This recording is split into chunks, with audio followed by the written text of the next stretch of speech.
good evening, good afternoon, and welcome one and all. My name is Michael, I'm the Dead Gamer, and welcome to Pathfinder 2nd Edition, Curse of the Crimson Throne. Joining me today is my full team of Patreons who are coming to kick some ass, destroy some running, walking castle golems, and do so many other cool things. Guys, say hello to the folks at home. Hello, folks at home. Oh, It's so good to see you guys, and speaking of good to see people, let's give a big round of applause as well for none other than the incredible Sir Pfeffers, who is in chat. Guys, if you have a chance to, please go and check out our friend Sir Pfeffer, who does amazing stuff over on his channel. Another fellow content creator, an amazing GM, a wonderful player, a all-round fluffy friend. We love Pfeffers here at the channel, and we support any endeavor to go and spend some quality time with one of the greatest people in the space. So, Pfeff, good to fucking see you, dude. How are you? How was your weekend? Did you do good? You know what? If I lived near you, I just want you to know I would have absolutely asked you to be my Valentine. Just, I want you to know that. Just putting that out there in the space, in the world. You and me, Valentine's Day, romantic dinner, freaking chocolates, everything would have happened. But I live in Australia. That's what happens. So, there we are. Sponsors! We have sponsors, guys. We are brought to you by a number of individuals who make us look cool and allow us to keep the production quality here at the Dead Aussie Gamer channel as good as it can be. Starting off with none other than our dear friends over at Sirenscape for the wonderful sound effects you hear over the course of the game. All of the music, all of the sound effects, all of the battle noises, all of these come through an amazing soundscaping program, which is filled with probably one of the most robust libraries of sound effects that I've ever seen.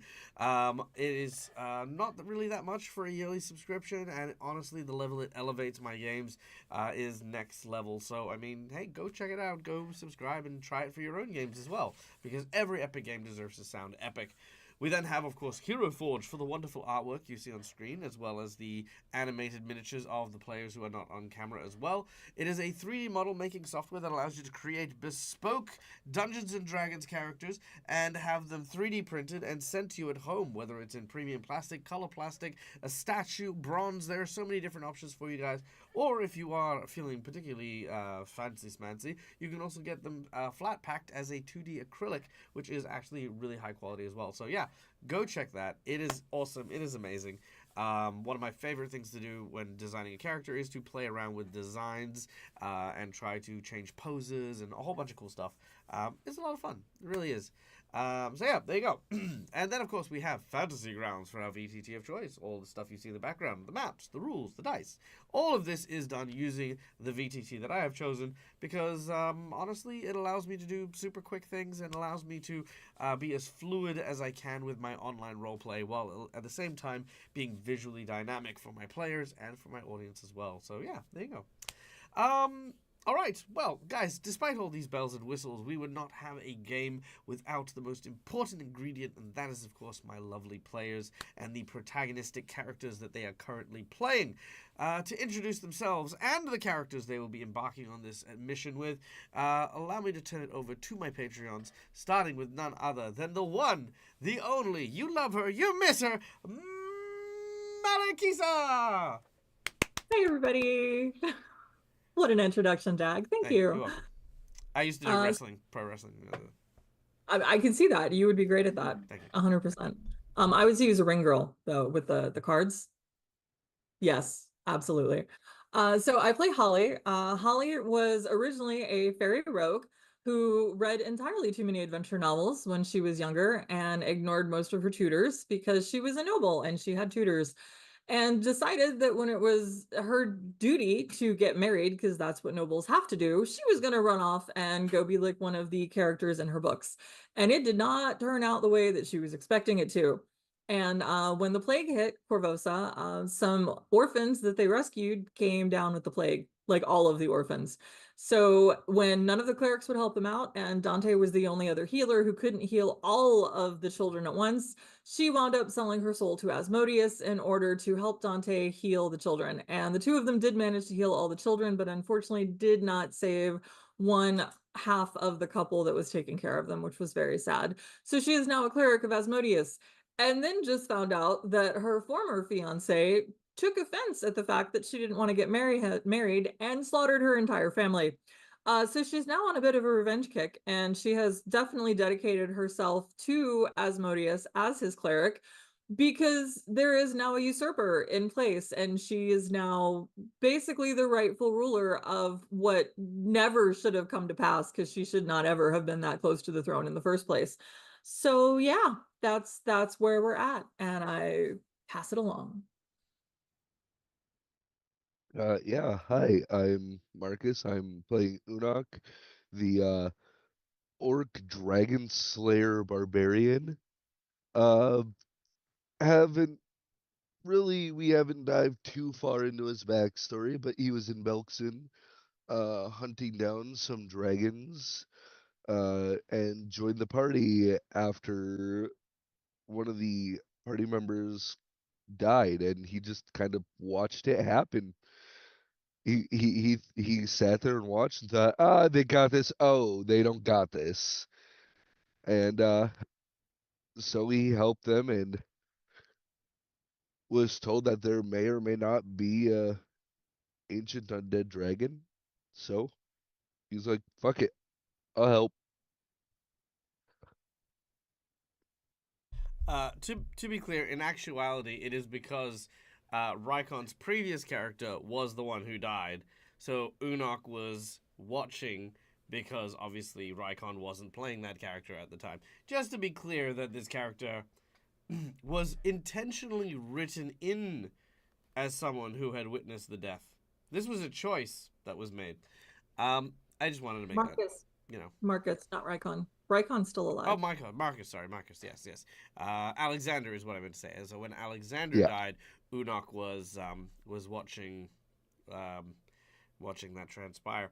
Um, I don't know if that's been properly addressed yet, but like, hey, he helped kill another one of the dragons, and the giant godlike monster, then saved Caesariel, and there's a bunch of stuff. It's fine. We like Unok, we think. His friends did also just try to kill everyone. I'm sure he's fine. Anyway, next up we have, playing the role of Agnes, we have our wonderful and amazing Laura Bones. Hi, Laura.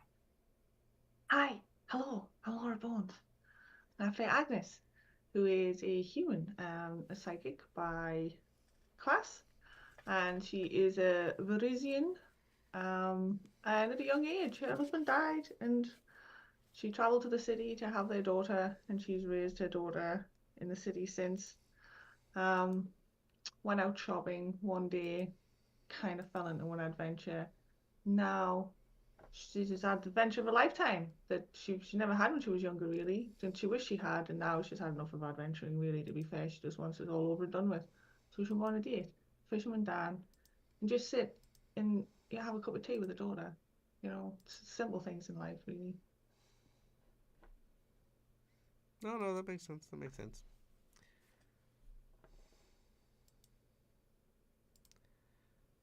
All right, and last but certainly not least, no wait, no, I missed Dante. Why did I miss Dante? I'm nowhere near Oh, the. no. I'm nowhere near the end. I just want to skip the second half of you guys and just be like, And then we have none other than the amazing Dante, played by our dear friend Rykon. Hello, I am Rykon playing Dante, the Kitsune Druid from the local forest of Corvosa. Not enjoying how things have been going lately. Hoping they get better along the way when we finally get back to Corvosa. Finding the distributor of Pesh, hopefully.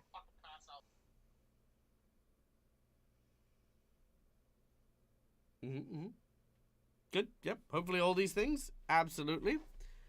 And then we have none other than Cookiemon Steve playing the role of our new friend Ray.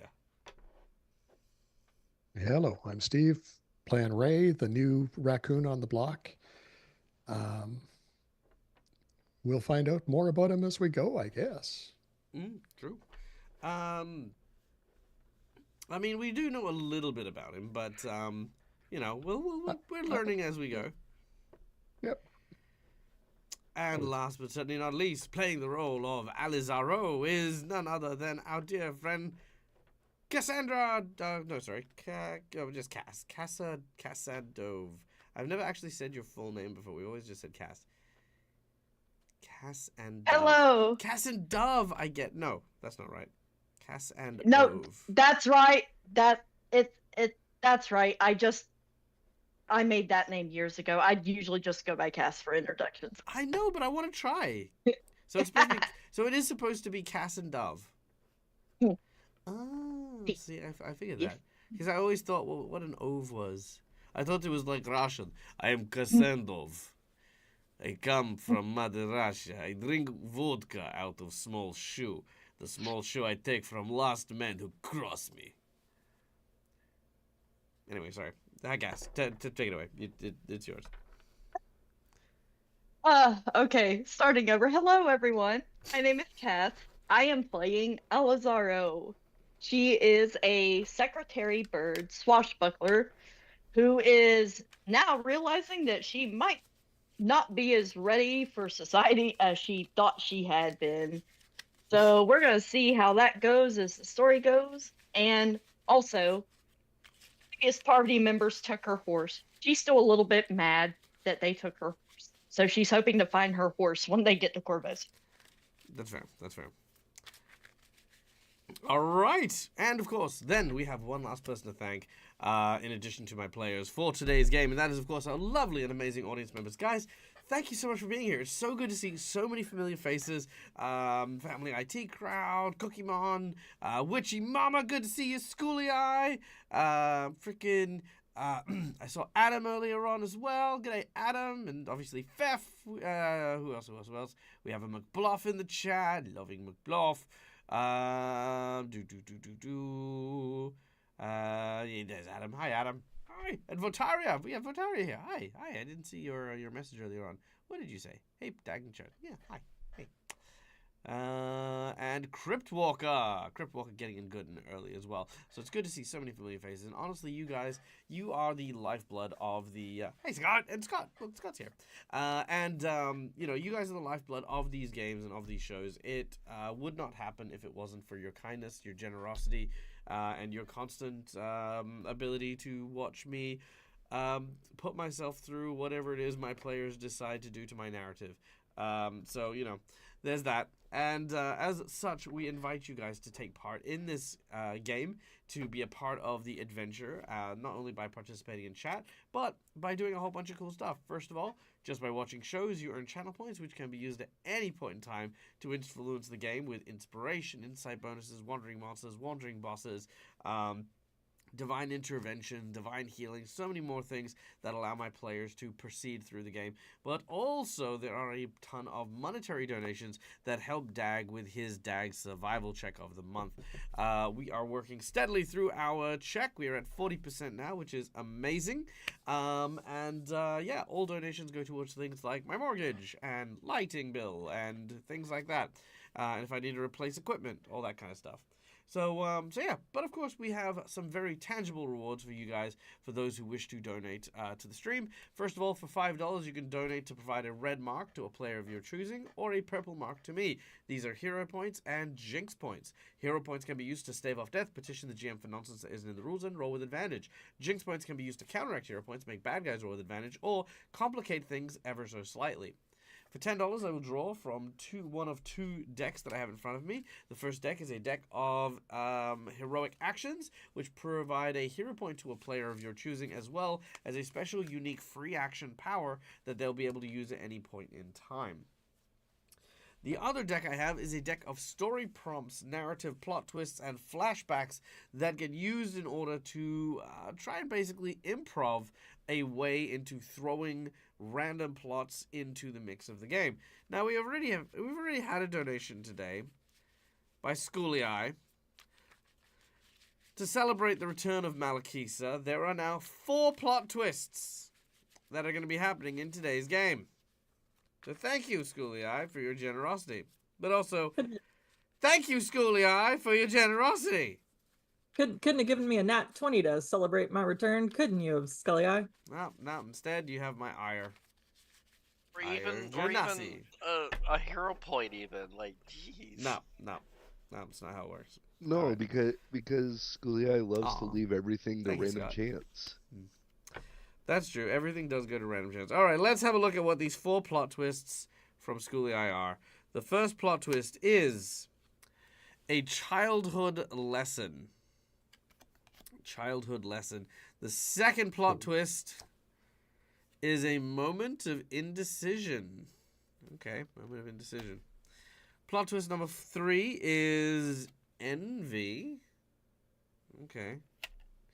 Plot twist number 4 is not as it seems. All right, so there's plot twists again for today are childhood lessons, moment of indecision, envy, and not as it seems. Okay, I think I've got a good idea. This might be a little anti-Semitic, but we'll be fine, I think. Don't worry about it. Anyway, no, it won't be anti-Semitic. I mean, it might reference something anti-Semitic. It won't be You look, just trust the process. It'll be fine. It won't. It'll be PC. Okay, I promise. I promise this is not gonna go that way, because I refuse to allow it. But I have a thought in mind, and it comes from a very old story that is very dated, but I don't know how dated. But we're gonna try anyway and figure it out. Anyway, so that was our $10 donation. $20 donation is the golden natural 20, which are, of course, you know, $20 donations, 20 for a 20, because sometimes shit just needs to work, and a nat 20 gets that done. $50 you can donate to give a magic item to a player of your choice. This can be a homebrew item you design, a custom set item that I design, or an item from the player's wish list. Alternatively, you can use that $50 to increase the difficulty of the boss. Yes, the group is currently fighting a giant humanoid construct castle. If you buff this, be aware this may be the end of the campaign. The boss buff on this is pretty tough. Basically, a boss buff will be a significant boost to the enemy, which may also include things like upping the stakes, increasing the ante, adding a template, doing a whole bunch of stuff. In this particular case, a boss buff will likely look like an occupation of this creature by other creatures and having to deal with it then. So yeah. Also, how big are you? You seem really small for what I think you are. Yeah, you're supposed to be a 100-foot tall statue. Oh, you're tall, not wide. That makes sense. Okay. Okay, that checks out. Oh boy. Yeah, by the way, it's 100-foot tall. 100-foot tall, that means means Alizara would need to fly for 3 rounds to reach the top.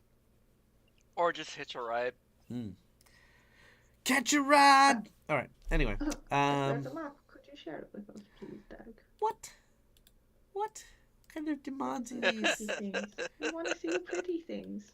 To see the pretty things. Okay. And then, of course, we have our $100 secret menu item. The $100 secret menu item is very, very easy. It's very, very nice. I do love it. It is one of my favorites. And that is the giant construct, as it stands, will be occupied by a group of French goblins who will do nothing more than hurl insults and fruit at the players while they are attempting to defeat the golem.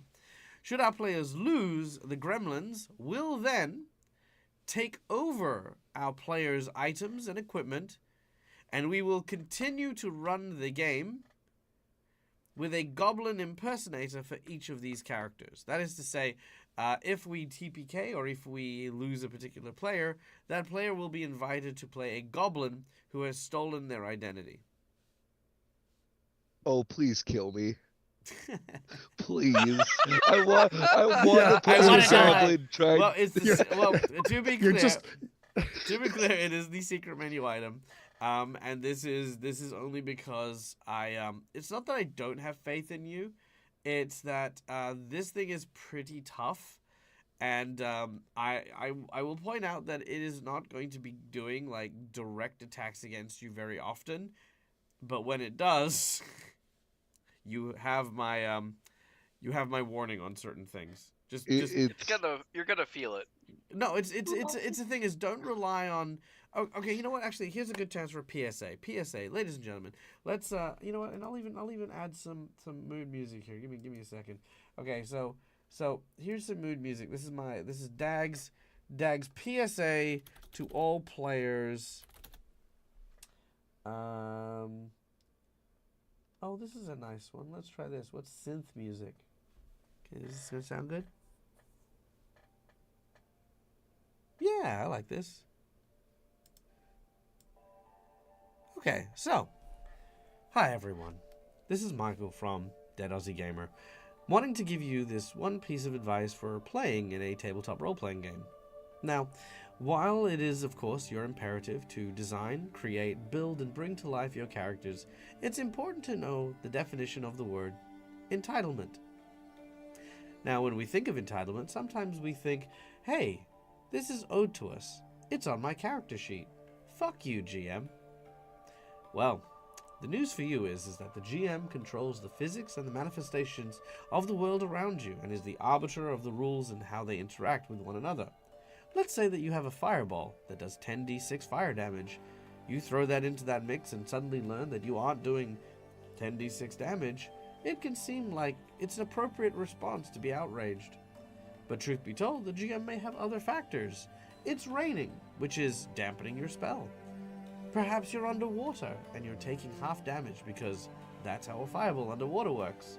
Or maybe simply the GM doesn't like your face because you came late to the game, are currently on your phone, and are casting fireball in a tavern when there is no enemies.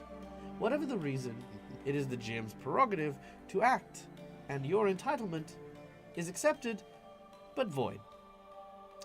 In situations like this, where we are facing creatures of a greater strength, it is great to keep an open mind on how to engage with the encounter. Do not feel as though your powers and abilities are the only ways to overcome it. For example, while this giant may have a slam attack, which makes sense for it to have X amount of damage when it hits you, if a 100-foot tall stone castle steps on you, there is no amount of damage that will occur. There will be no dice rolls. There will be nothing. It will simply be the character will die because they lack the strength and the capacity to retain their humanoid form while under the pressure of that much concrete and stone. Little things like this will come into play in this battle. So remember, your entitlement is valid, but ignored. Love your faces. Enjoy your game.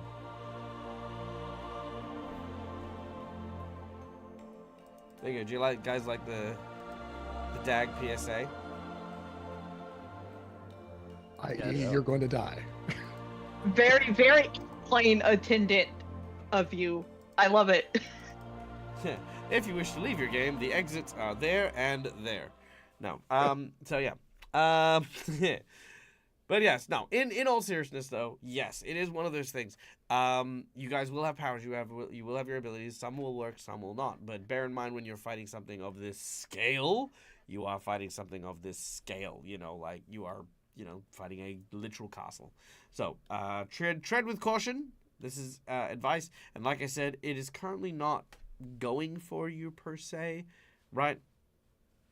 That doesn't mean you don't have to destroy it, or you can just like walk around it. It will, it is an encounter we are dealing with, but most importantly, treat it like what it is. It is a mobile castle.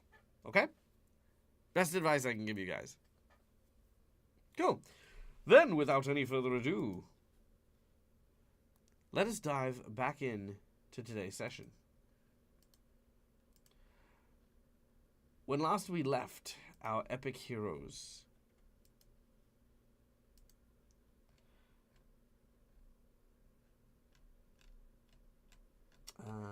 actually, hold on, sorry, 2 seconds.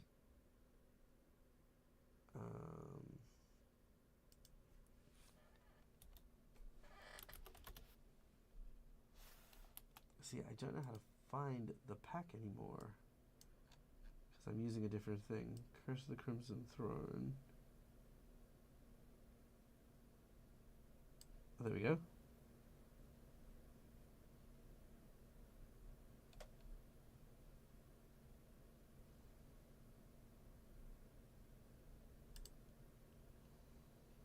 That's Curse of Strahd.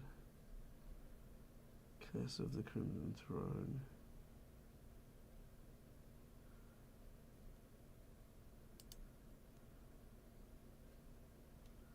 Okay, there we go.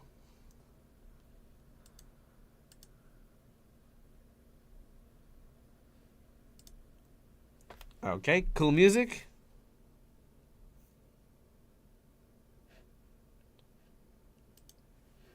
I said cool music. There we go. Beautiful. Alright, so. Our heroes, having freshly returned from Beltzen, armed with Caesuriel, a blade that is designed to be able to slay the dragon spirit of Khazavron, who is dwelling within the Crown of Fangs, currently poisoning the mind of Queen Iliosa, the despot queen who is currently ruining and running into the ground the city of Corvosa, where our heroes call home. The journey is long and fraught with many dangers. And just as our players were stopping for some rest and respite in a small town, they found it completely abandoned. With their new companion, a raccoon person by the name of Ray, who had told them that he had methods of being able to take the heroes back to Corvosa in a more quicker way, our heroes then found themselves confronted by an approaching anomaly. A great castle that trudges through the forested landscape, tearing apart the entire tree line with every single motion as it careens towards where our players are currently resting. In this moment, our heroes prepare for battle, and the giant shows no signs of stopping. So now, I turn to my players. You have 3 rounds, effectively, to set up and do whatever you would like. But it seems as though the giant is heading towards an apothecary in the middle of town. What that could mean and why are still speculative at best, but perhaps, maybe you could use that to your advantage. Players, the scene is yours.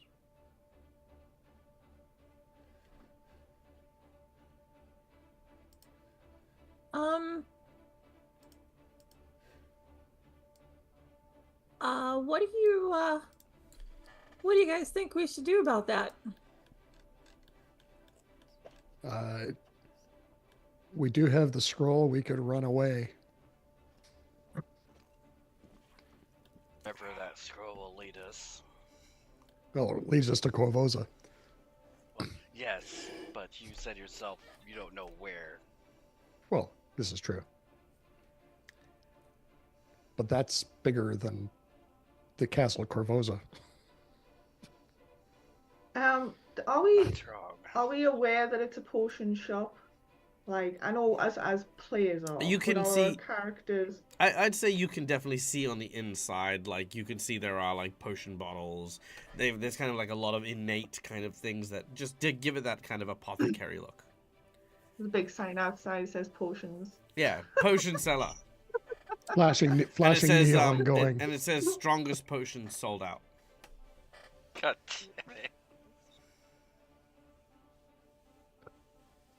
This is gonna be, I probably know the answer, but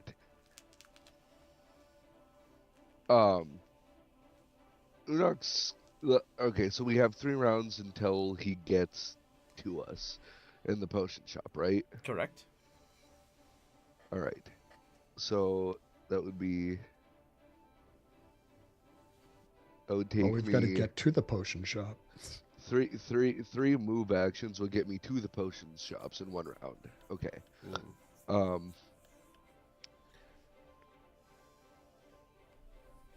So I would like to do that. Okay. Unok races off, making his way towards the potion shop.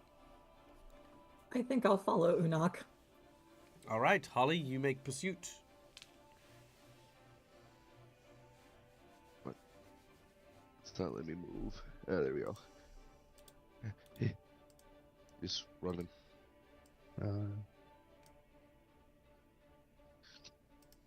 sticking together to use the scroll would be a better idea. We can't use it So- now. We're too far apart. I know, but I'm talking about going after them. Yeah, I think so. I'll follow your lead, though.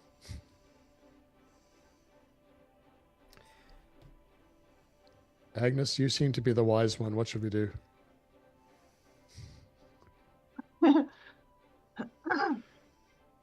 Agnes turns and looks at you and just goes, yes, everyone keeps seeming to think that, dearie.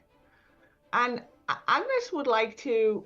This is a village that has just been recently abandoned, but it looks like well kept and everything. So Agnes would like to run to the well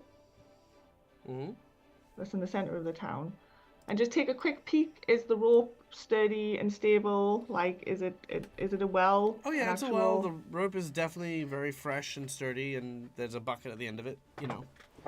Okay, Agnes is gonna do like, you know, Assassin's Creed style, like just hang from the rope in the well, because it's a good little hiding place, but you can still see out of it.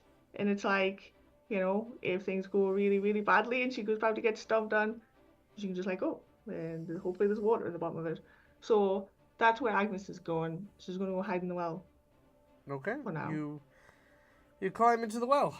Okay.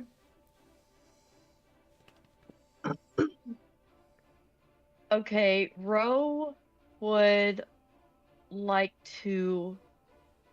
Well, as she's seeing everybody scatter, she's gonna be like, "Are y'all serious? Frick, damn it!" And then she's gonna just huff and let me zoom in. Nope, that is the pan up button. She's gonna move 10 feet. I have 25, so yes, I can. She's gonna try to. It's gridless, so I can't get the measurement right. She's gonna move forward, be it, and then she is. Shoot, yes, thank you. And she is actually going to go airborne for the rest of her movement. The last 15 feet, shoot about 15 feet in the air.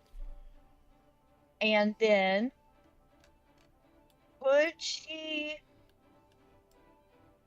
possibly try to see, because it's 100 foot tall, you said. Roughly 100 foot. Okay, so given that it's 100 foot tall, she'd at least be able to see like what she can see of it. Could I potentially make a perception check to see if she could get a foothold on it, if she could get to it?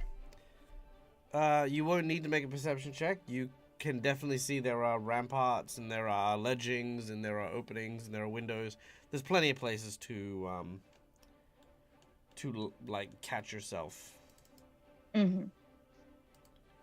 Okay. In that case, I can't use another 2 actions to fly closer to it. I'm assuming I couldn't use another 2 like move actions to move towards it to get a better gauge on it. So far you've used 3 actions, I believe. Okay. Then nope. I will stay where I am. I will stay where I'm at. That's her turn. All right. The giant continues to move forward, lumbering with each step. During this time, you see birds scattering from the tree line, the trees cracking under the weight of this creature as it is making its way towards you. Your second round of preparation. Okay. This is a very weird plan, but Unok's going to barge into the potion shop and look for any and every single potion that could potentially make him bigger. Holly is going to help him with that. and also keep an eye out for any potions that could be potentially useful to do damage or to heal or anything like that. Sure. Let's start with a percentage roll, please, from Unok. Okay. All right. You barge into the potions office, and sure enough, there are potions everywhere. Now, I need a craft alchemy check.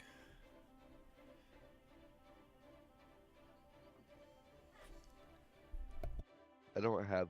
I have regular crafting. Yeah, that'll do. Oh, okay. Or lore alchemy, if you have it. No. Mm-hmm. Yeah, you've got no idea what any of these potions do. He gets frustrated as he's just holding two different ones that are drastically different. You'd think they'd label these. Oh, they're labeled. With ingredients. Am I just illiterate? Yeah, basically. With ingredients. It, You're not very alchemically inclined. damn, apparently I can only read orc and these are not orc. No, they're written out, just you don't understand what it means.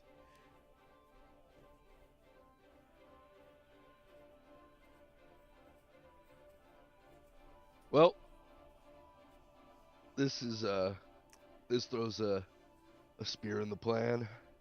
It also stops people from stealing potions.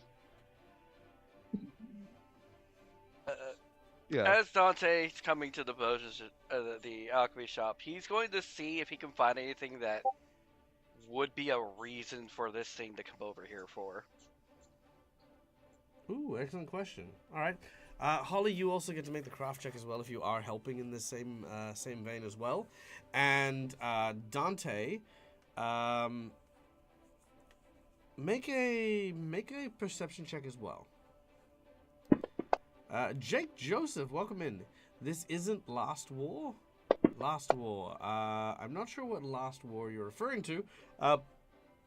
No, this is Curse of the Crimson Throne, a module adventure by the folks at Paizo. It is a Pathfinder 1st Edition adventure that we have repurposed into Pathfinder 2nd Edition. Our group, which involves Holly, the Asmodean cleric, Unok, the Dragon Slayer, Agnes, the psychic, Dante, the druid, Ray, the fighter, and Alazaro, the swashbuckler, as they are currently trying to evade, avoid, maybe even stop or disrupt a walking animated castle that looks abandoned, but is currently trudging towards the small town they have decided to take rest in. The townsfolk are nowhere to be seen, but it seems to be heading towards what looks to be an apothecary or potion shop. So yeah, they're basically doing that too. I would like to use a hero point. You would like to use a hero point? You may use a hero Yes. point in order to reroll your perception, yes. It's at least better. Very well. With a 32, yes indeed, you actually see something. It is what looks to be a manual of golem crafting. This basically outlines the process of building and creating golems. And as you kind of look and pour through some of the notes, you realize that the golem, or at least the central core of this golem, likely came from this book, or whoever, wrote this book designed the same core that you would use for something that large. Okay. He's just gonna stuff it into his bag of holding. Okay. Funk, you have a tome of a manual of golem crafting. Sweet. All right. Agnes, I imagine you're still hanging on for dear life. No, because I was just looking through my inventory and realised I had a few things. Plus Agnes was like, okay, so it's not lobbing boulders as she peeks back out. So she's gonna climb out. You are aware that you were in there for like the grand total of like 6 seconds. Yeah, but it's like she was just expecting it to start just loving rock straight away. And I mean, it it's still not. might. This is true. She was just wondering if there's a way to just distract it from the potion shop, but it's like the distances are Tis true.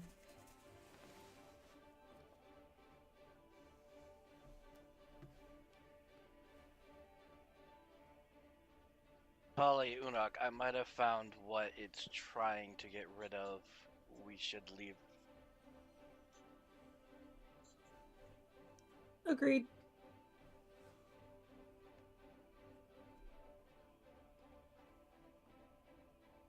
Should we just destroy the shop? Villagers won't be happy, but they might be less happy about getting the village squashed. Yes, but I think it's going to be doing that itself here soon.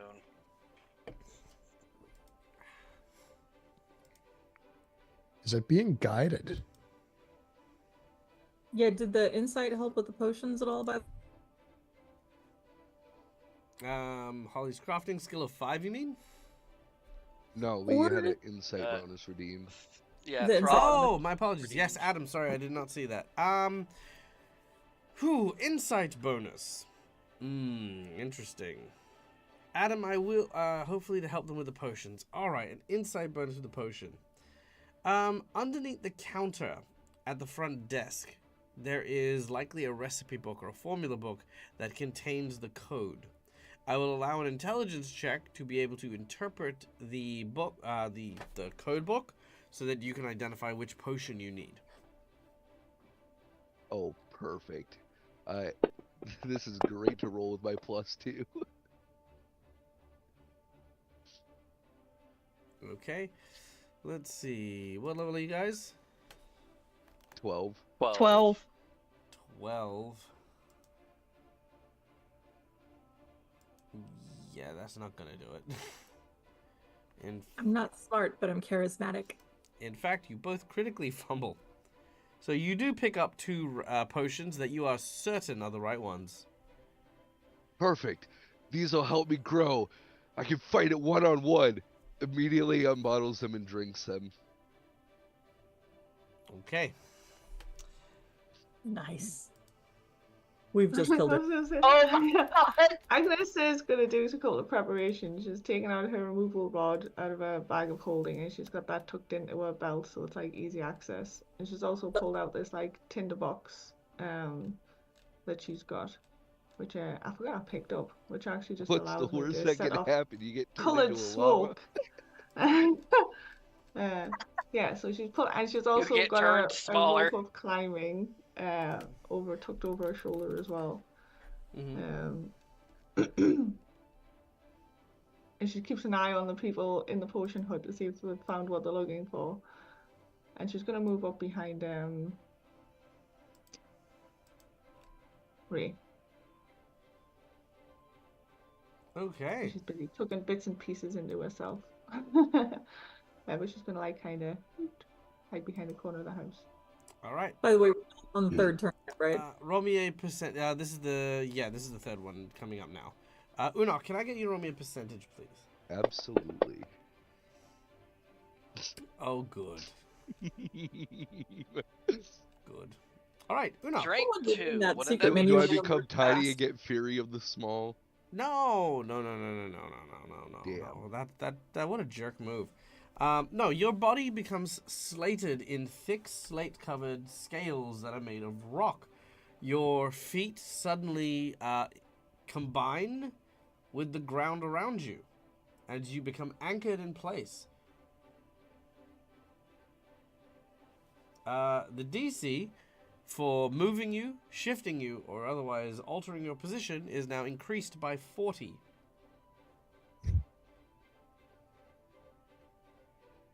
Oh boy. Oh. The potion lasts for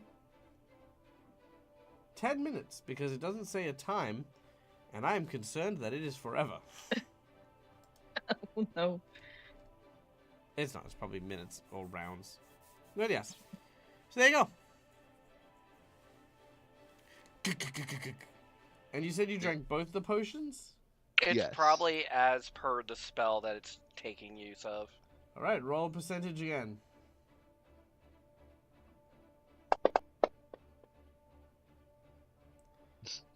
Oh, 94? Nice. All right, with a 94, that will actually be a growth potion. Hey. However, you're stuck in place. That is also true. I don't need Okay. to move my feet to throw my spear. You also don't need to be large to throw your spear. Now it's a large spear. I have No, a because as soon question as for you you. as soon as you release it, it goes back to being regular sized. And you also get enfeebled when you grow in size. Still so true. All right, done and done. Okay, I have a question for you Yeah. because I'm not sure whether this only applies to me or whether I can cast it on somebody else. Sure.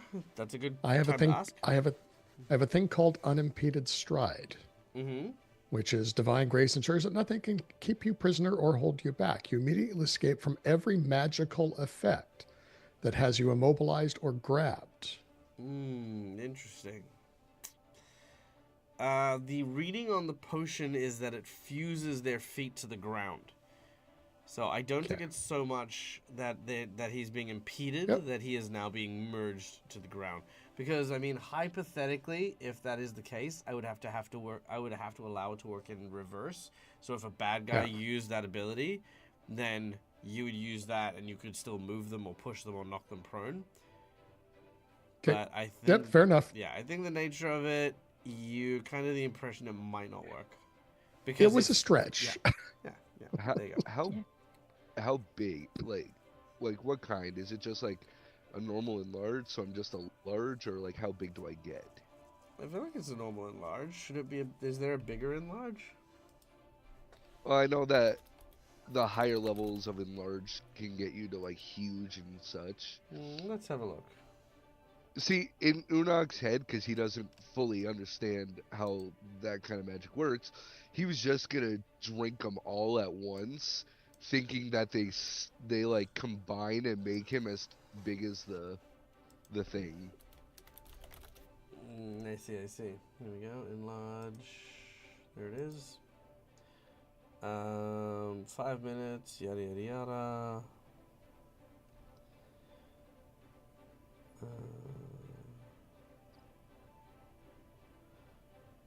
Okay, the maximum size you can get to is huge. I don't mind making you huge. That's fine.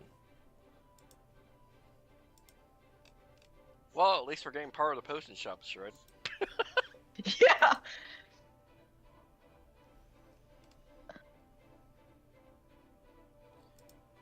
Okay. Okay. Holly is gonna take her third turn. Oh, And I she- haven't done my second. I haven't done my Yeah. second turn. I was okay. waiting on, because y'all were kind of paired. I was waiting for all the pairs to do.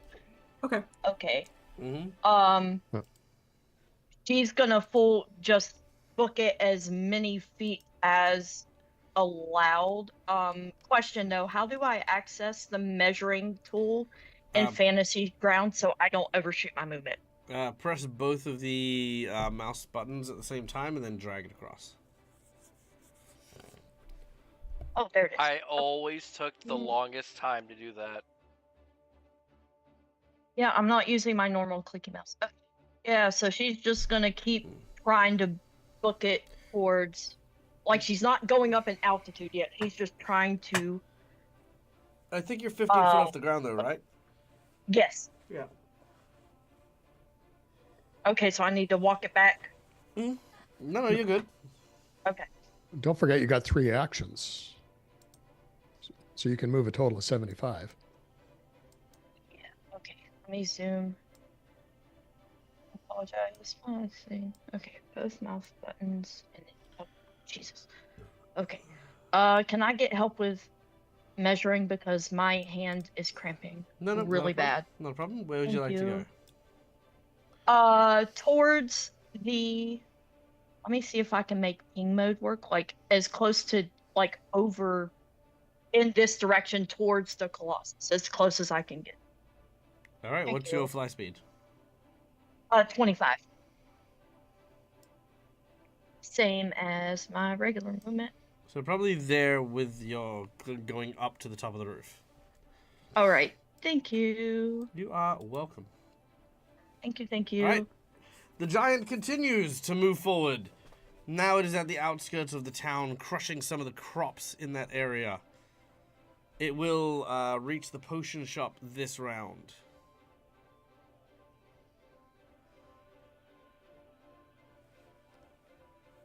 Okay. As a Sorry. free thing. Oh, sorry. Go ahead, Steve. Sorry. Yeah, one of the because I asked the question. I didn't actually do anything.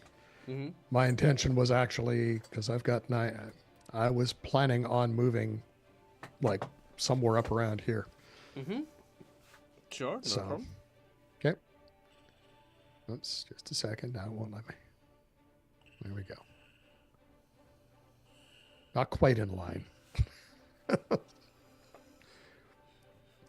I'm looking for a way in.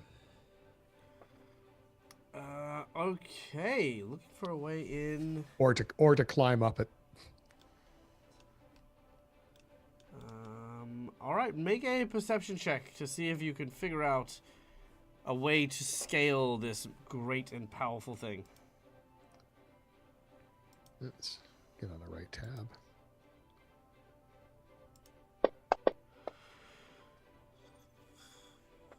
A 30. All right, a 33. That is a success. There are literal doors. Okay. Yep, literal doors that you could walk up to and open and enter this thing, Perfect. as well as windows and ramparts and obviously the areas at the top of its shoulder and things. Yeah, lots of places. Okay. I mean, that was my 3 actions to get to that point right, anyway. yep, So yep, cool. All right. Is that we're on to round 3 now? So round 3, the final round. Okay. Holly is going to take 2 moves and back up on the roof here. Yep. And then she is going to cast Entropy. Actually, wait. I got 150 feet for Entropy, so I'm going to go on that roof. Mm-hmm. And she is going to cast Entropy in this area. Wait, hang on. Here. Wait, it's not letting me draw. Okay, the light colored bush. Space and then left click to double tap. Okay. Yep. Okay, that bush there. Yes. It's going to start at 10 feet. So it'll just be 10 feet square. And then when the monster, awaken Entropy. When the monster enters into it, it is going to take 8d6. Let's see. It does not take negative damage because it's a construct, so it will take 8d6 force damage when it enters it. And then when it begins its turn, it will then take another. Let's see. It says it takes 8d6 force damage when it enters or begins to take its turn. Okay. I'm guessing. So If when it's it still in enters. it. Huh? If it's still in it, it takes extra damage, is what it's saying. Yeah. And then the amount will keep increasing. And it will also keep getting bigger each round. I see. So it starts at 10 feet and then it will get bigger. Okay. So that is yep, I can't do anything else. Are you sure? Yep. Okay. Who's next? Well, there's nothing I can really do to prep, so Unok will just hold off until it gets within range. To the moment it steps into range, he's gonna start wailing on it with his spear. Okay. Done and done.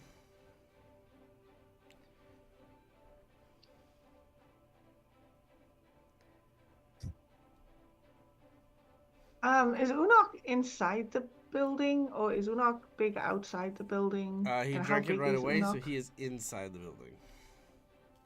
Here, Okay. I'll actually move to the inside the building. There we go. Okay, so Agnes can't see you not currently. Mhm. I guess okay. Did I you wasn't sure punch how right big through the he'd roof? got. I'm like, is his head like sticking out the top of the roof or something? Like, I wasn't sure how big he'd got. No, not quite. Yeah, no, he's probably like hitting the roof for sure though. Okay. But Dante and Holly have exited the building. Yes.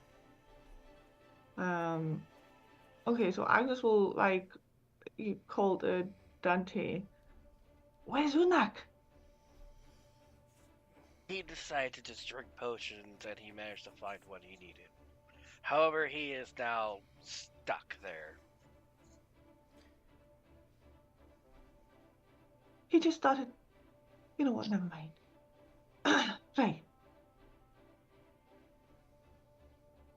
And Agnes thought it was a swear word. Whatever swear word is appropriate for whatever region that we're in. It just says it in Persian.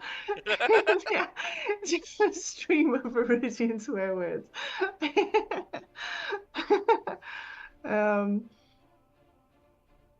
Okay, and Agnes is going to run around. Because I think just being all huddled up together is a bad idea. So she's going to run around the back of the building that she's next to.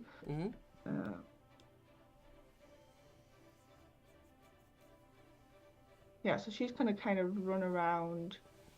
I should have measured that in distance. Give it a second. Boop, boop. Oh, sorry, I've just got the front door. I'll be right back. After Agnes takes his turn, take a quick moment to also discuss your plans as a group for what you intend to do while I step away for a sec. I'll be right back. I personally was just wanting to leave at this point. I have essentially what it's wanting. I wanted to flee, and now Unak is stuck. And now, okay, I think Good job, Steve and Unak. I are both. I think Steve and I are both trying to get in because even from 15 feet up, Dag said that she can see the windows and stuff in the ramparts. I forgot to do role play and yell that information when I got it, so Yeah, I that- will now- do that on I my. feel I'll like- do that on my go. I'll do I- that next time. It's kind of too late because I cast entropy, and I think if you're inside that thing, when it goes into the entropy, you will also be taking the 8d6 damage, and then the 8d12 damage, and then the Does the entropy, is it ground level or does it height wise? Like, is it a dome or is it just on the ground? It doesn't specify that, and I feel like Dag is going to interpret that as everything. Cylinder do you- straight up do into you- the sky. Yeah. Is Well, it a cube? Is it a sphere? Is it? All things age, all things die, and at the end of days, even the universe will grow quiet and still. You awaken the cosmic principle of entropy, accelerating time in an area. Flesh falters, plants shrivel, and even stone begins to crumble. Which is why I thought it was a good spell to use. Yep. It is, but on the description, has it got like cube or sphere or area, like or what does it- radius? Nope. It just has it's a 10-foot burst. It's a 10-foot burst. burst. A burst is a radius. Okay, so Yeah. yeah, it'll only go 10 foot up, down, around. So basically, from its point of origin, yeah. Oh, Okay. it'll go Holly's 10 next foot turn. in a It's gonna sphere. keep getting bigger. Okay. It'll keep getting bigger, but that still gives me, depending on how many feet, how much bigger the radius gets per turn. That gives me. You can have I 40 think that gives me time. if you are up past 40 feet, you are safe. I can get to up past 40 feet because I'm technically 15-ish feet. Like, I'm on the roof, but I can get up to that. Okay, I can get out of the blast radius of the entropy spell, and I think Okay. I can still get inside of it. And yeah, okay, so that is my intent: is to get up, yell at everybody like, "Hey, there's windows and things in here. Maybe we can use it to hitch a ride." Bro's gonna be like, "Let's hitch a ride to Corvo." because she's dumb. I don't even think it's Yeah, going in the right direction. She's Plus, got if we go -1 almost- intelligence. She doesn't know. If we go in that would be bad. Agnes can get into it because I can dimension door 120 feet, right? I don't My think we should. original plan was to use the immovable rod, but looking at it, it only stops 8,000 pounds. And I think this thing is stronger than 8,000 pounds. So the most it might slow it down for a round as it wrenches itself through it. If you know what I mean? Wait, can you dimension door Unok out of where he is? No, I can only myself. If I try to take any other living creature other than myself, the spell breaks. Just myself and my stuff. See, worst comes to worst, we can all reconvene on top of Unok, and then Ray can use the scroll. But then we're gonna have the issue of a giant Unok in the middle of wherever we land in Corvosa. If the spell allows you to come with us since you're fused. That's also true. It's worth a shot, though. Marcus, I think you're making another character again. Someone should buy the secret item so we can have a goblin. This thing is a construct, and everything. Agnes is psychic. There's nothing. Yeah. Unless this thing actually has a mind inside of it, there's nothing Agnes can do really, to be honest with you, apart from like support shit. Okay. We've had a nice chat. Constructs Agnes's one weakness, I guess. And fishermen. Yeah.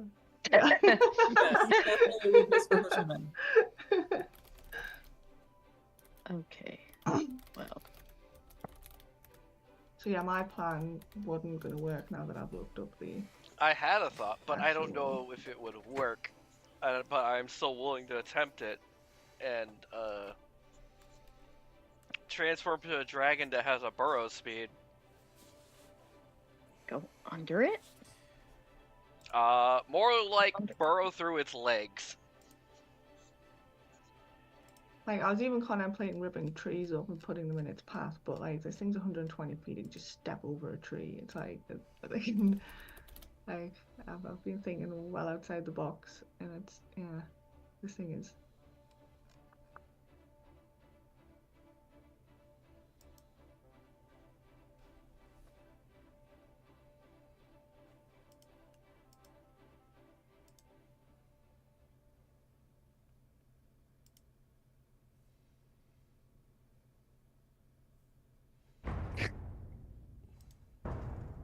Oh, that's not disturbing at all.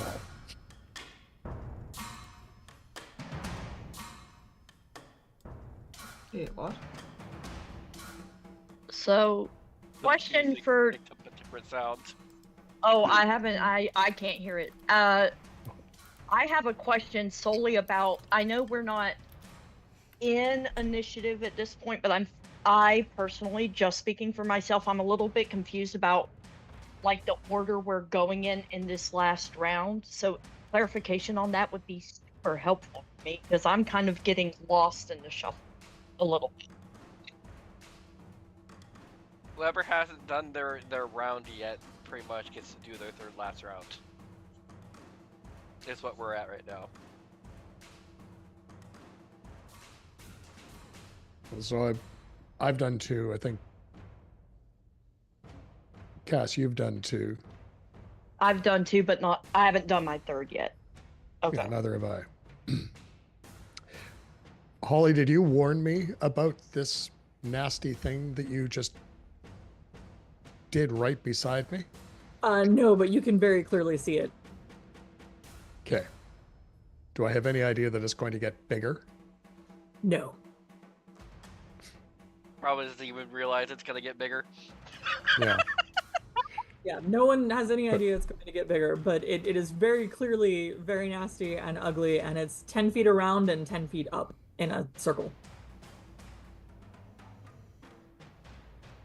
Okay. And the construct is walking right towards it.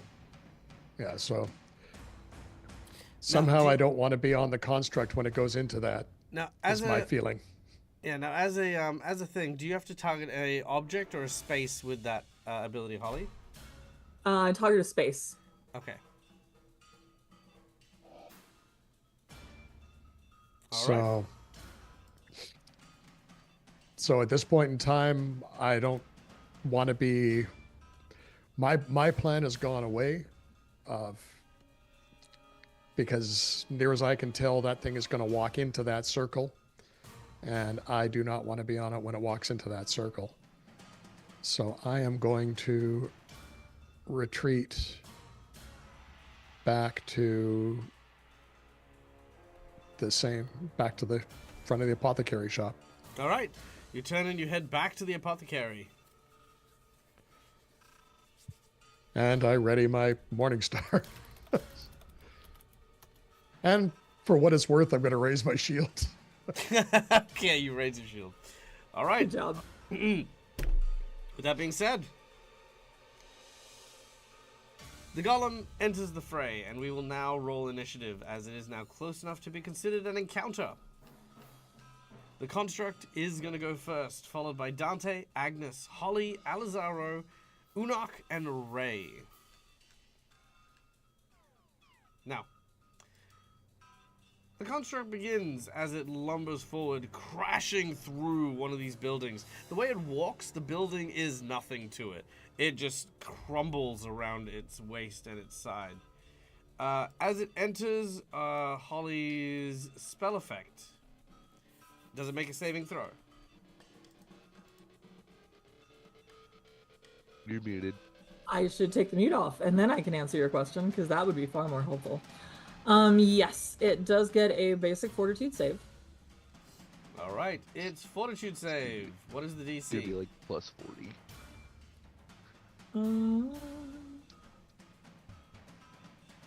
I don't know, but I can roll it on it. Sure. DC would be your class DC. or your Son of a squad DC. bitch. It walks through your entropy black hole like it's not even there. Why is it I PF2. roll a 19 when I'm rolling the monster save? I don't know. But he gets a 50 on his save. And I was crashes close. I said it was plus 40. and crashes through this side of the building. Now, as this happens, we are going to enter into a potential trample. Ray. Oh, you are lucky, and do not worry, you do not take half damage. You simply get the fuck out of the way. So as this creature moves, one of these large feet come down on you. Effectively, it is a bit surreal. It's like watching the top of a tower suddenly come crashing down on you. You turn and you just run, and then there's this explosion of dirt and dust as its foot lands. Now, it's made its way over here, and as it does, it seems to look around before reaching for the roof of the apothecary and prying it off. Seeing Unok on the inside. Unok, you're ready to action with your spear, now goes off. Yeah. All 3 attacks. That's not how a ready to action works.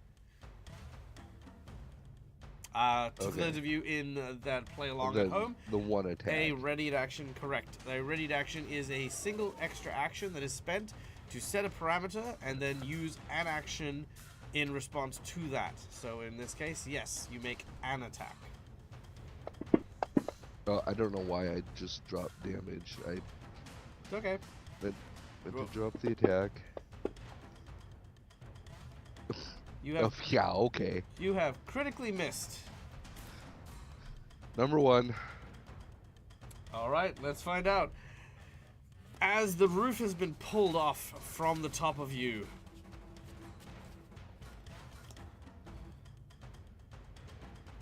it doesn't really apply. Let's try the next one. Let's see. At least he can't go prone. Funny Bone. As you go to stab him with your spear, I'm going to say that an interpretation of this one is going to be that your spear lodges in his arm, but it goes through one of the windows. And as he lifts the arm, it literally just wrenches the spear out of your hand and up into the air as he's thrown the the roof away. And then because the spear is no longer in my hands, it shrinks down to normal size. And I am now correct. weaponless. Correct. Great. Which is the effect of the I thought you were.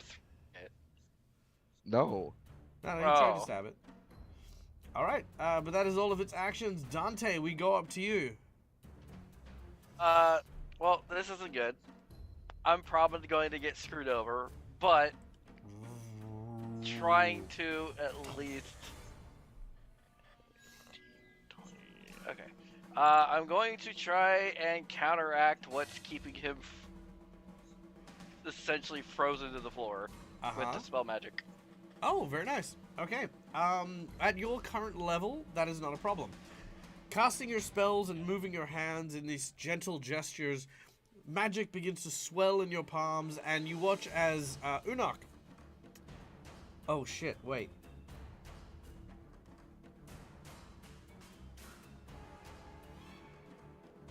Shit. I don't like that. I really don't like that. Unok, you shrink down to normal size.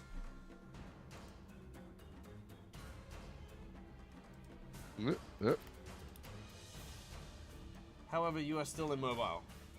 Unfortunately, Dispel Magic does have a priority listing, and unfortunately, the Enlarge comes before the armor effect. Udok just looks up at the thing and just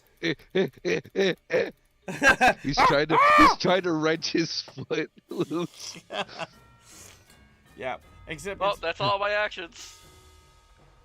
Unok looks over at Dante. You did this to me! You did this to me! You killed me! And then, Come here, Dante. I just want to talk, buddy.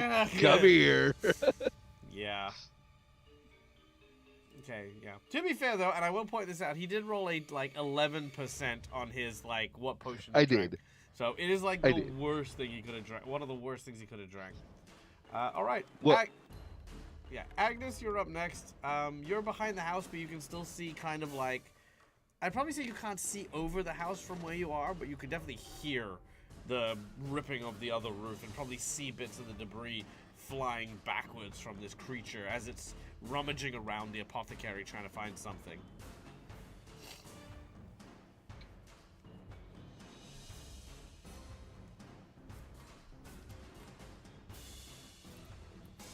Okay.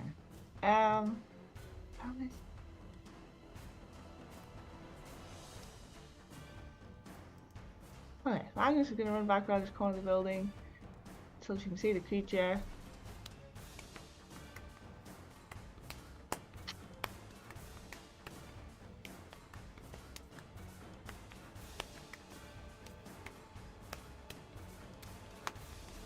I would like to, okay, because I've got the distance to cover. Dimension Door takes us 120 feet, but I would like to try and get somewhere around its knee joint. If I can see a balcony or something, you know. Where its knee would be? Yeah, knee or an elbow if I can get that high, because obviously I've got to cross the distance between it and me, so that's what? True, so its elbow would be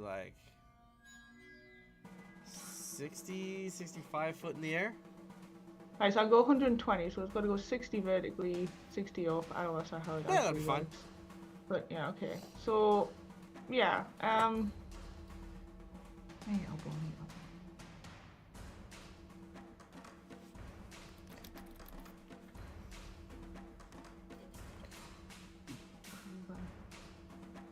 elbow. Sorry, yeah, we'll hit it with an elbow. Just a balcony or a window or something she can safely dimension door to. Sure, not a problem. As you disappear from your location, you appear on the elbow. Make an acrobatics check as you are trying to maintain your balance on this moving creature.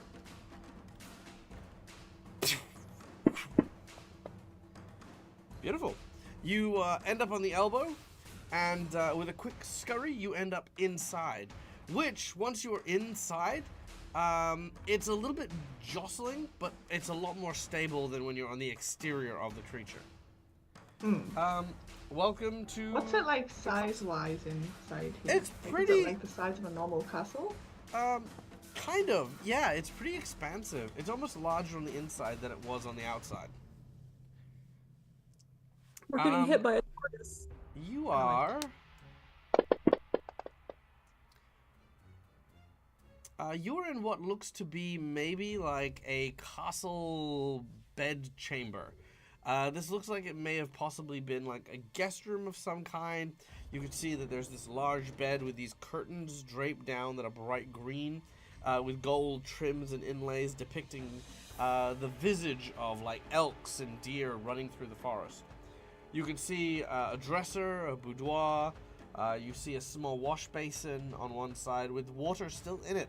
And despite the jostling, the water never kind of like sloshes high enough to get out of the basin.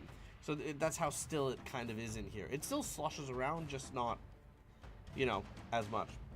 There's a single door leading out to what you believe is the corridor.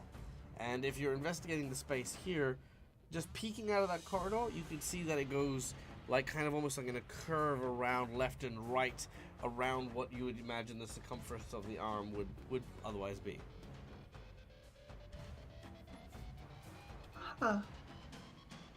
I think it's pretty nice. That's pretty much all Agnes does as well. Like, she stood there inside this thing looking around like at the dresser and the bed and even draperies and everything. Just like, huh. Yeah, some actions, move, 2 action spell, and a huh. Alright, yep, that's it. Reaction, Done and done. huh. Holly, you're up. Okay, how big? I just imagined Holly vaping just then, just being like, fucking, I worked hard on that spell, you giant stony bitch. Fuck you. Yeah, she's kind of annoyed, actually. Are You're you not. keeping the spell sustained? That's what I'm debating. How big is Ray? How big is Ray? Small, so halfling sized. Ray, would you like to come into the castle with me? Absolutely. Okay. Holly is going to fly down, pick up Ray, and fly them both into the castle. Okay. So I imagine that's 3 actions that you're using in order to try and get inside the castle.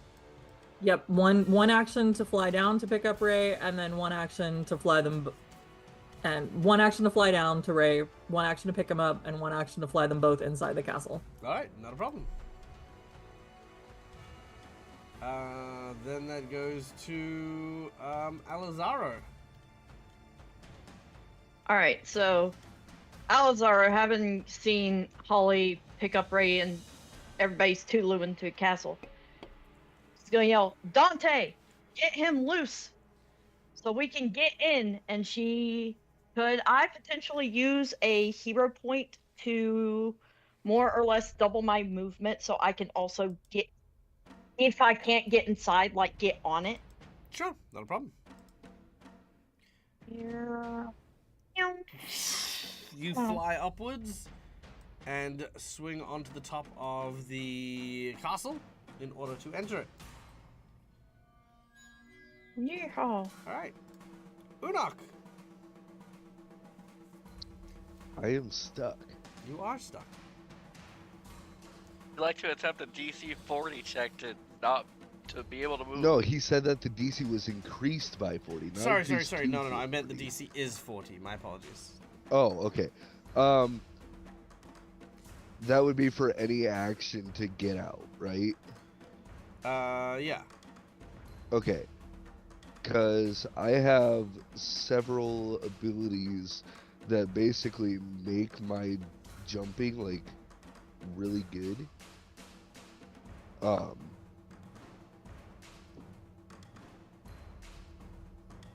Yeah, I want to try to, use my strong jumping power to like break out and go into a window of the thing. All right. You will have to leap at least 35 feet in the air.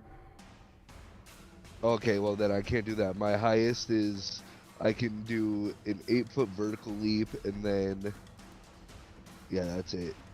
Yeah, so that's not going to be able to take you there. Um,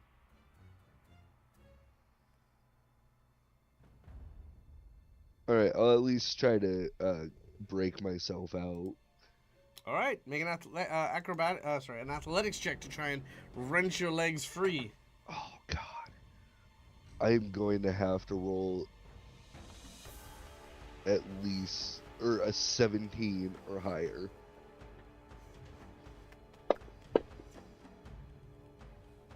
Oh, Nice. Whoop, whoop. All right, you pull your legs free.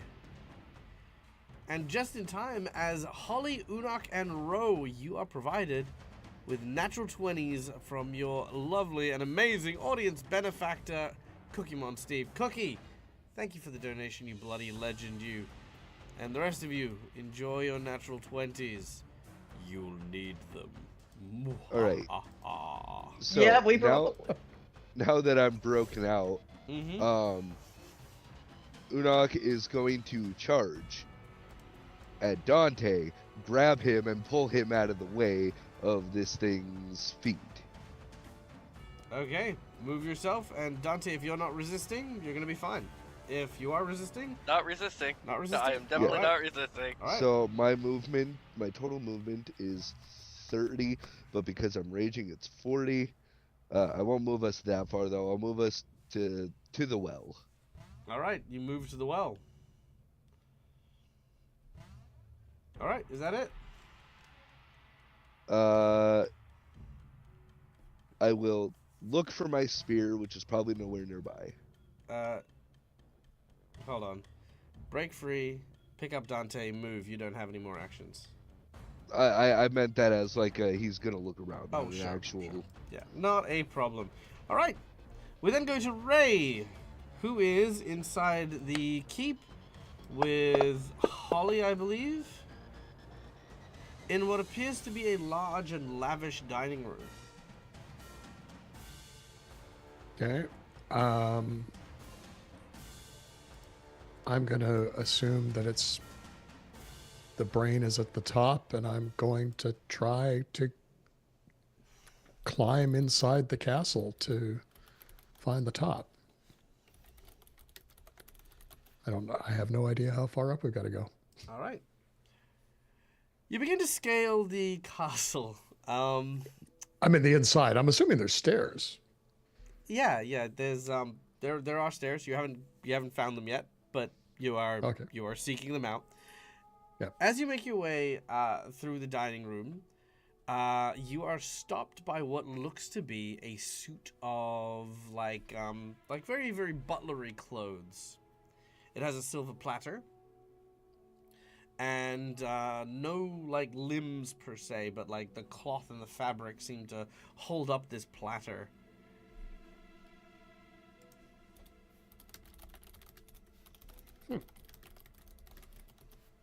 And it's stopping me. It's in your way. I go around it. It steps in front of you, but like in that kind of shimmy kind of way. Like, you know, like it's trying to get past you, but it's like stepped the same way as you. I step the other. I try to get around it one more time. It bows in apology, and it does the exact same thing. I smack it with my Morning Star. All right. Make your attack. Just give me 2 seconds while I add it to the sheet. Did you really just attack clothes? Yep. I aspire to the Goldfinger thing. First is happenstance, second is coincidence, third time is enemy action. All right. That's a good way to put it. All right. It is in the combat tracker if you would like to drop your attack on it. I shall. That is it. And roll your damage.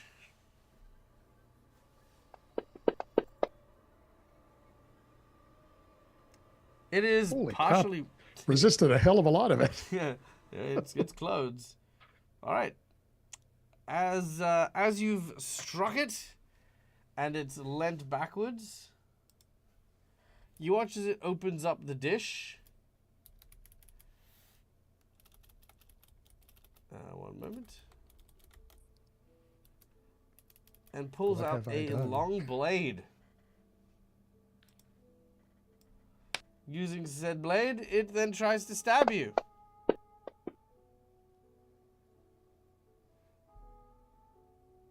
It critically misses. Tries again. Critically misses again. And with its final attack, will critically miss. And now we need crit cards. Alright, here are our crit cards. The thing I find amusing is that you managed to roll 14 twice. Wait.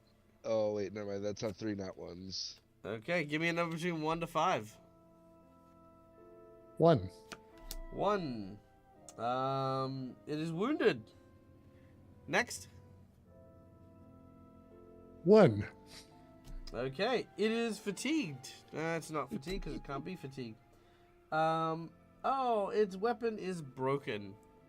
So its That's third attack convenient. is going to be using the actual platter, like the dish, and it's going to try and cut your throat with it. What's the third call? 3. 1, 2, 3. Here we go. He slips and falls prone.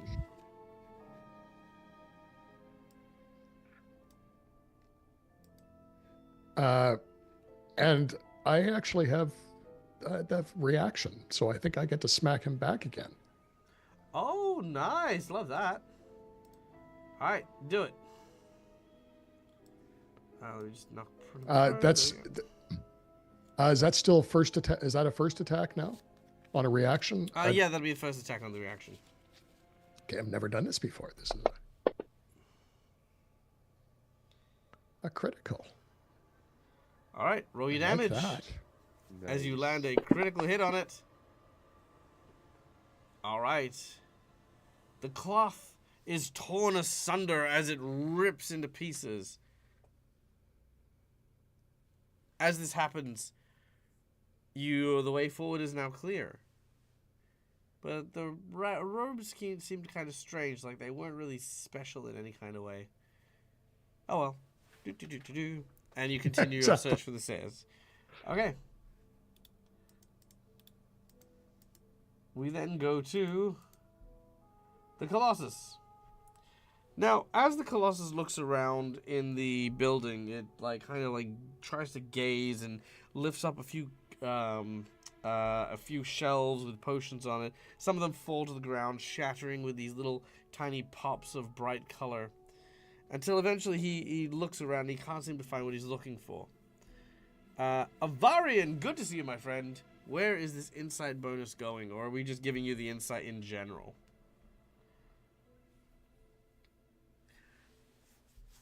Seeing Dante and Unak fleeing, the golem decides to take things into its own hands. As it steps forward, it is going to try and hit Dante.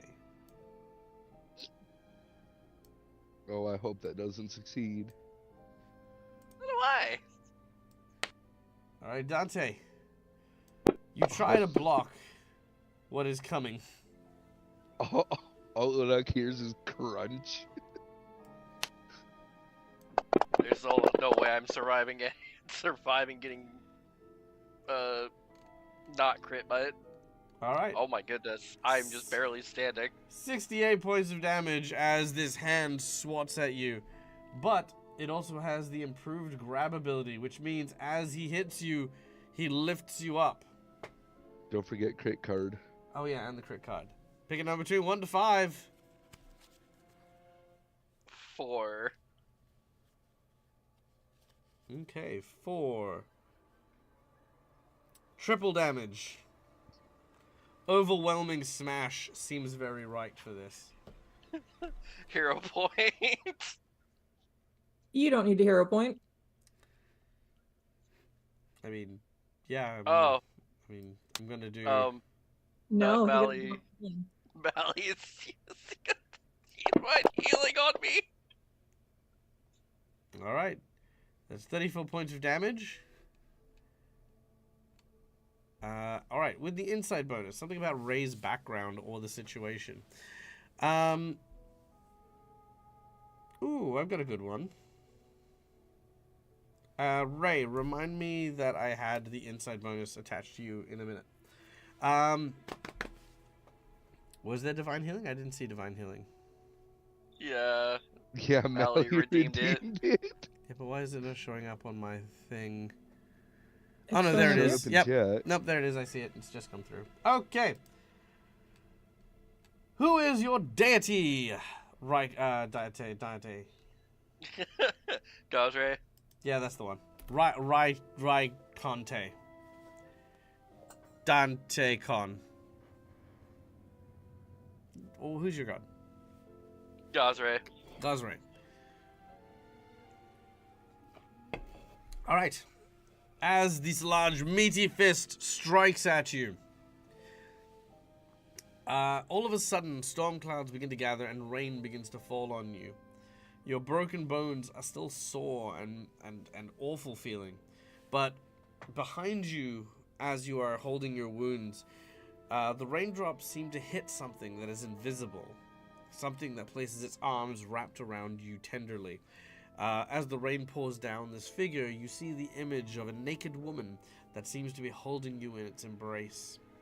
As lightning crackles and the like, you feel that electricity running through your hand, but there's this uncomfortable burn mark on the back of your hand.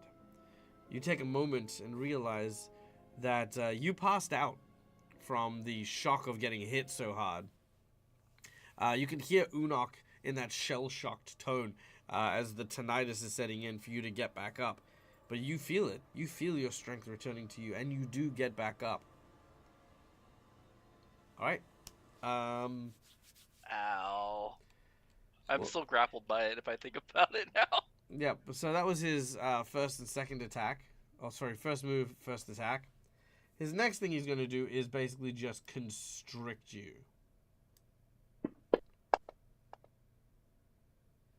Alright. I believe that is half damage.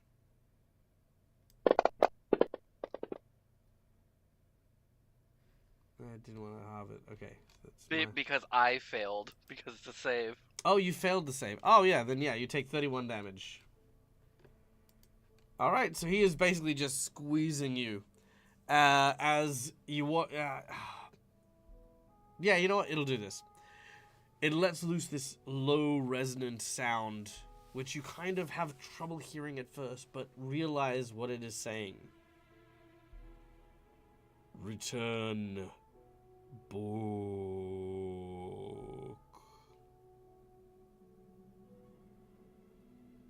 Okay.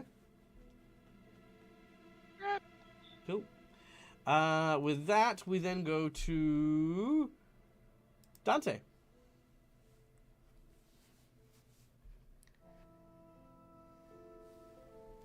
You know, it's kind of hard to do anything here. Just mentally, it's like he wants the book, but he's constricting me. Hard to do that.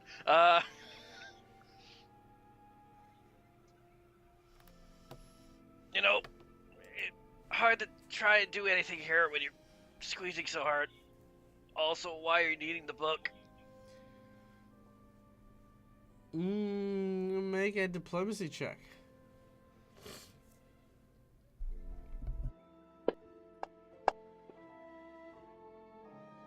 No. You I'm using that 20. Oh, using the nat 20. All right. Oh, I took that off the wrong person. There we go. All right, burning the nat 20. It says only one word. Freedom!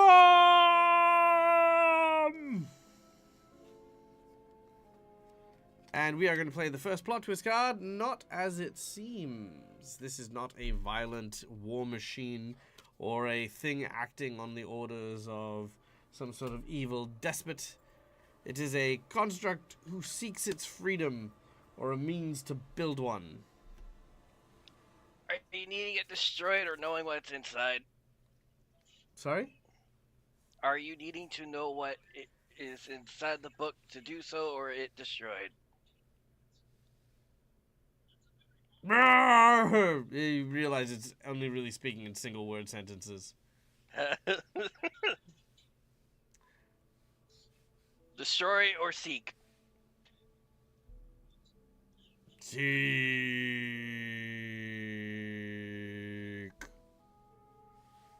Right.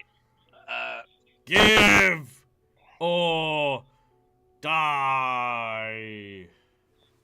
I can't exactly give it to you right now. You're Die! grabbing me right now. I can't exactly get to it. He cannot act this turn, but I think that's enough conversation for 6 seconds. Agnes, you're up. You are inside the boudoir in the golem. This is not what she was expecting. The real question is how Can it sounded she to hear... them. Oh, sorry.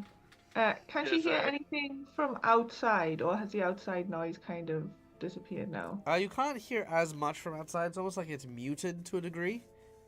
You can still hear it somewhat. And does she feel anything inside the castle, like a rumbling when it talks or anything? Like, There is a does it little bit feel- of a low rumbling when it talks. You can't hear the words it says from this level, but you can definitely tell something's feel a up. rumble. Mm. Yeah. You also see a goblin walking in the corridors just outside of the boudoir room.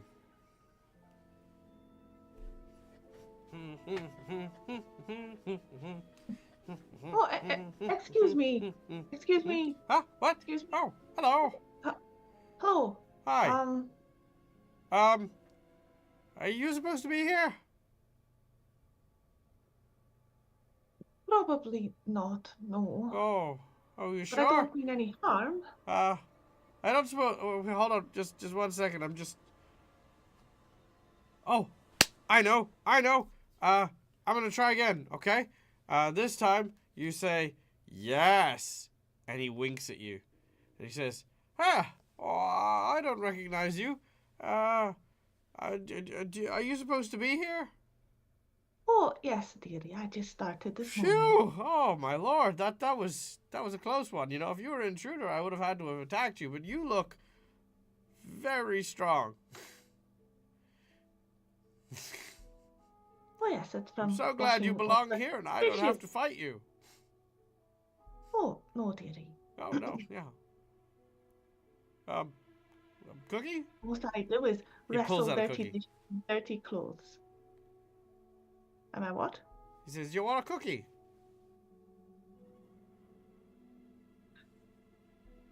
She looks at it. with It a has small almonds in it. eye. She takes a little nibble. It's white chocolate and almond. That's not actually too bad. Did you make that yourself? I did. I'm pretty proud of that one.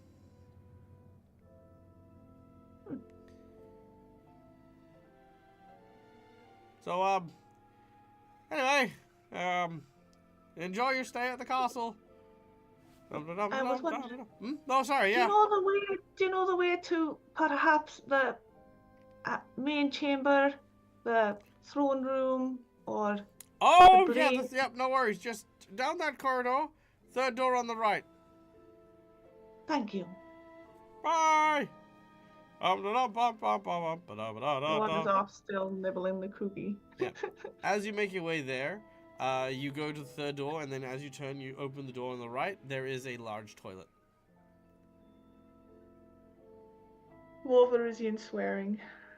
Well, She slams the door. he sends you to the throne room.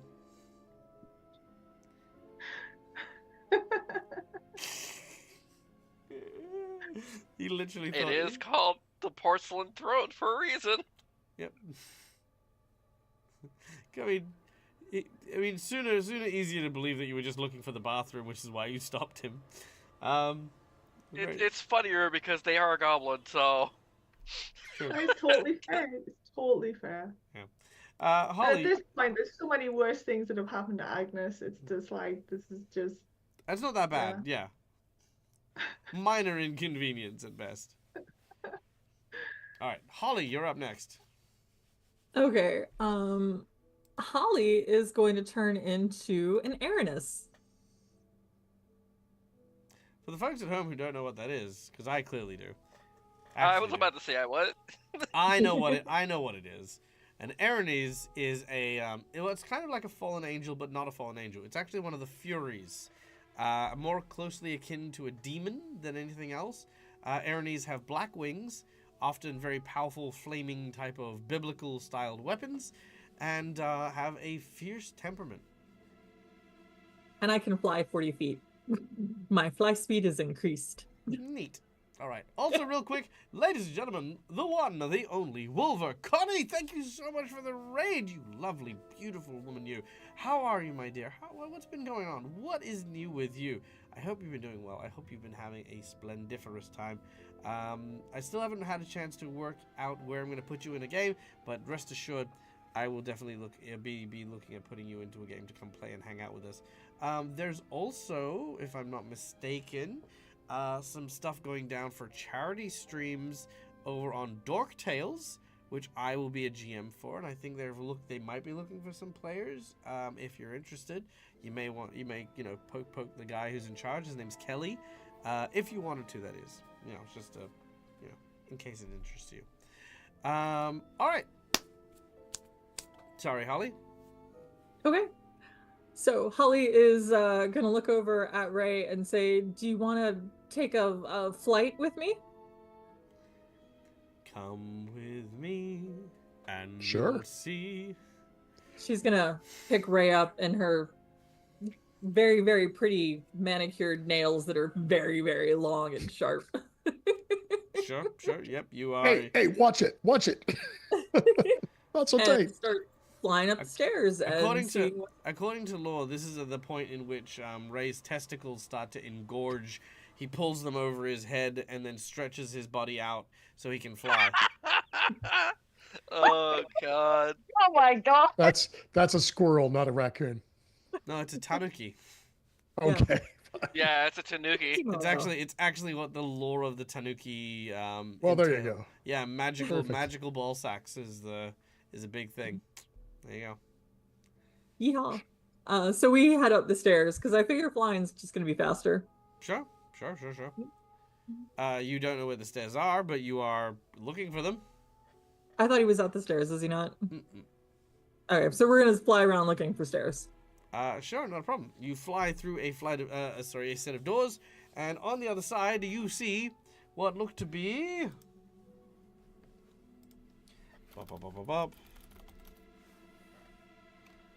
Oh, this one's a nice one. You see a broom cleaning. By itself? Yep. Is there another set of doors in this room? Yep. Gonna go through the other set of doors. Yep. But as you do, the broom suddenly spins around. Watcho! As it prepares to impede you from going any further. It uses its special attack called Bristles on you.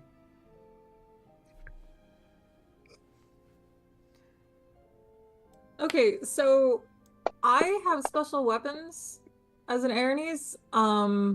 Do I get those automatically, or do I have to already have them on me? You do get them on you automatically. Yes.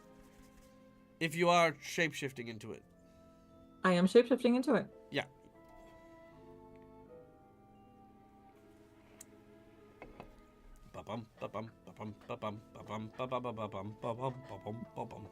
Yep.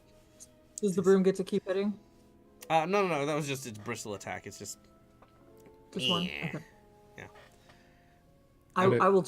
It's gonna try and sweep the leg next. Which The- would crit be really missed. hard. It's gonna brush aside the next attack you throw at it. Sure, that's a great idea. Depends I'm what the gonna. crit card says. Yeah, let's. The crit card is a 3. All right. 1, 2, 3. Okay, this is out of position until the next attack. Oh, sorry, until the end of the next turn. It cannot use this attack. Yay. Okay.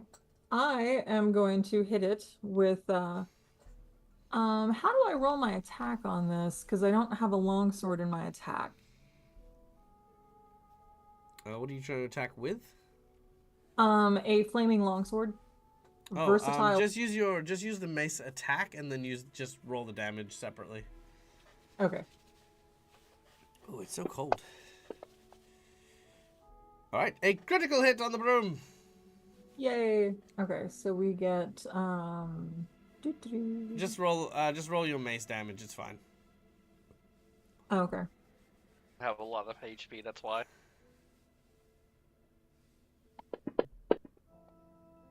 Smash. Smash. Yep, the broom shatters into pieces. We're really good at cleaning up, appliances and cleaning stuff. This is true. So it seems. This is frustrating. Let's keep going. All right, you continue to go, and as you open the door, you find the staircase leading up. At the middle is kind of like what looks to be an open, like kind of foyer with a chandelier hanging from the ceiling, several bookshelves, several large tabletops with various like candelabras, art pieces, books, all kind of lining it up. It also doesn't look old in any kind of way. It looks like these are being poured through with reasonably regular frequency. All right. And I think that's Holly. Alazaro, you're up next. All right. I flew into the castle spot alone, so I need room setting, por favor. Roll me a... wait, did you flew to the top, or did you fly in the middle? She would have been trying to go higher, but probably landed in the middle. Okay. Roll me a percentage, please.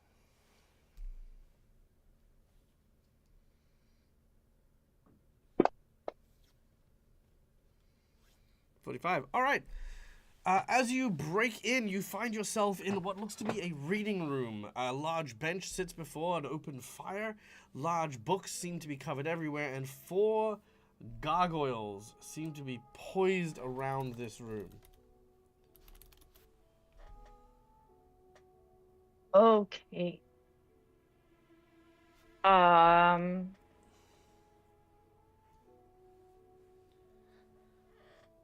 Could I potentially...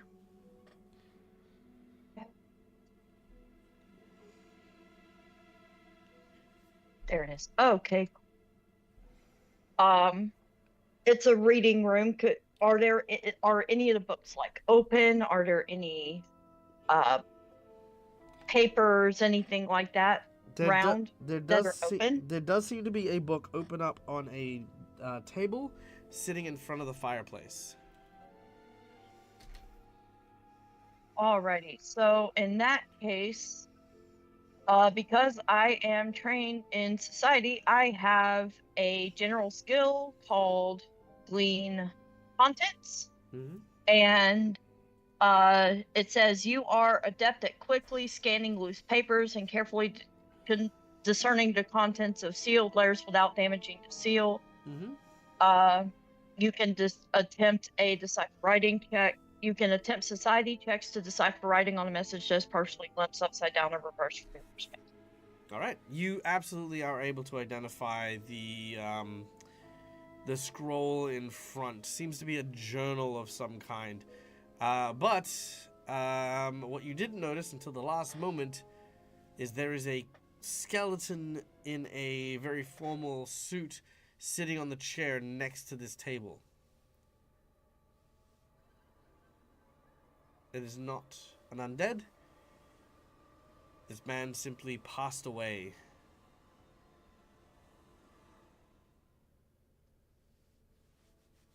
So as she turns to see, she's like, okay, that scared me, and she's gonna very Yes, it's like. quite spooky, isn't it?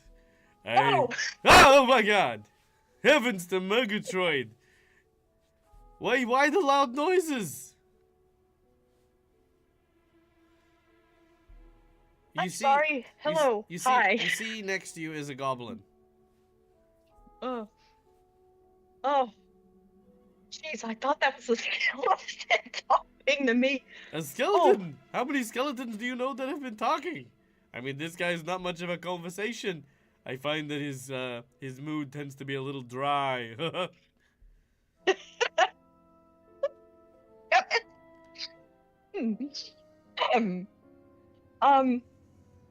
Hello. Hello. Again. Sorry. Ah, back into character. Okay.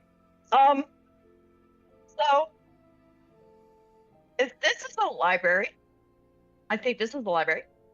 Is there a main ballroom?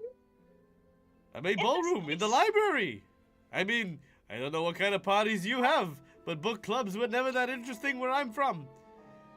In fact, we don't really have book clubs. I mean, hell, in my tribe, if you tried to read words, they'd carve them into your forehead, set you on fire, and throw you out to the rivers.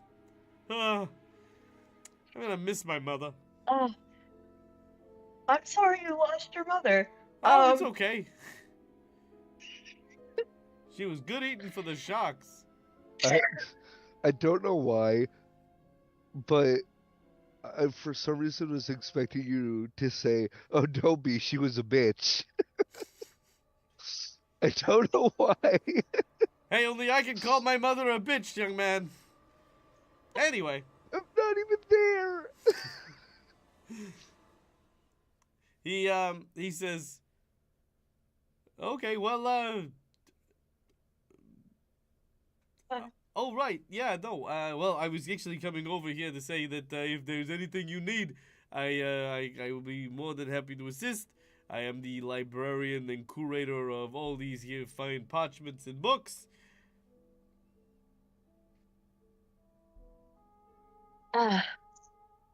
She's gonna take a breath, calm it down. In that case, real quicksy like, do you have any books on magic that can change animals? Magic that can change animals, like Yes. like you know, you have a pet cat and you want a dog, that kind of thing. Yeah. I mean, yeah, sure. There's some pages of, you know, they practice polymorphs parchment written on papyrus. The voice is making me laugh. Sure. If you're a His bow tie librarian, spins. Yeah. Could you real quick show me to that section of books? Just real quick. Oh Just yeah, that section. yeah, no, of course I can. Please follow me this way. But before we go any further, I have to ask: are you an intruder? He pauses. No, I'm just new here. Oh, okay, well then, you come on here. This is the way. Let's see: history, magic artifacts, relics, expositional plot twists. You know, oh, here we go. Oh, I swear you're making me laugh too much. Thank you. Do you mind if I just take a minute to just peruse? And then that'll be the remainder of her turn, is just taking the last little bit to look around until next time around. Then she'll